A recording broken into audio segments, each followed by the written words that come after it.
Hello student, ये है exercise 7.2 NCERT 9th class और उसका पहला क्वेश्चन दिया हुआ है। एक दिया हुआ आइसोस्केल ट्रायंगल दिया हुआ है, इसका नाम क्या है ए बी सी, और एंगल बी का बाइसेक्टर और एंगल सी का बाइसेक्टर।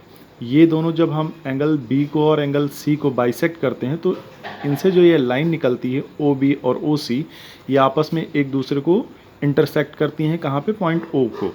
अब पॉइंट ओ को हमने मिला दिया ए से, ठीक। अब हमें ये प्रूफ करना है कि सबसे पहली बात कि ओ बी और ओ सी क्या है? बराबर हैं। ओ बी और ओ सी बराबर हैं। उसके बाद में हमें ये प्रूफ करना है कि जो ओ ए लाइन है, ओ ए, ये एंगल ए को क्या करती? बाइसेक्ट करती है, ठीक है। तो सबसे पहले गिवन में नोट कर लो, triangle A B C is an आइसोस्केल triangle A B equal to A C, ठीक।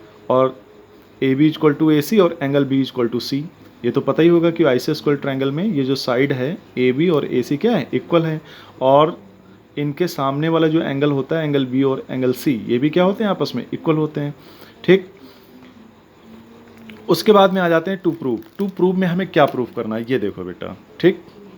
हमें टू प्रूव में क्या प्रूव करना है? सबसे पहले एक बात देखो, O B equal to O C prove करना है और ये प्रूव करना है कि ओ ए है, ठीक, bisect angle A.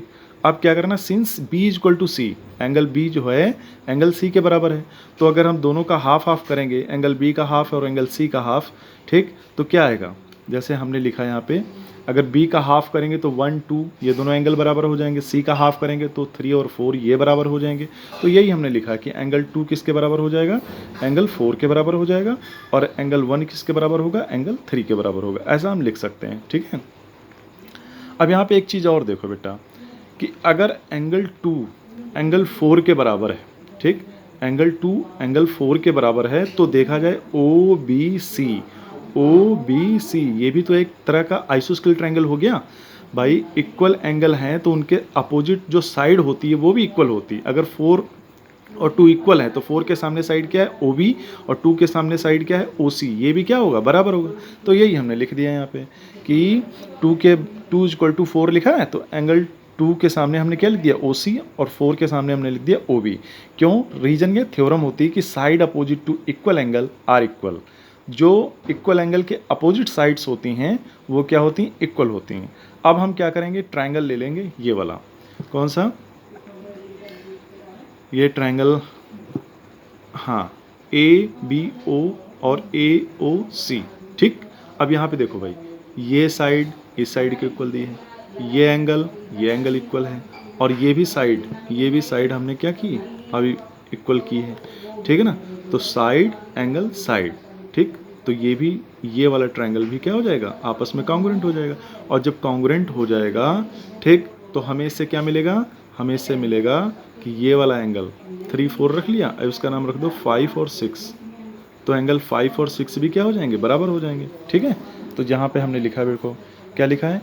A B equal to A C given है, angle 1 equal to 3 from first, angle और O C equal to O B, ये भी क्या है? From first. So by side angle side triangle A B O congruent to triangle A C O.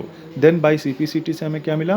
B A O equal to angle C A O. मतलब यहाँ पे B A ओ किसकी बात हो रही है? एंगल 5 की, और ये, ठीक। Then by C P C T, and नहीं, यहाँ पे इक्वल टू का साइन लगेगा, ठीक है। तो इसका मतलब क्या हुआ कि अगर ये 5 और 6 एंगल क्या है? आपस में बराबर हैं, तो इसका मतलब यही होगा कि ए ओ ने इस एंगल ए को क्या किया हुआ है? बाइसेक्ट किया हुआ है। तो जैसे हमने लिखा है बेटा कॉपी पे, पेज पे, वैसे ही तुमको कॉपी पर नोट डाउन करना है। ओके बेटा।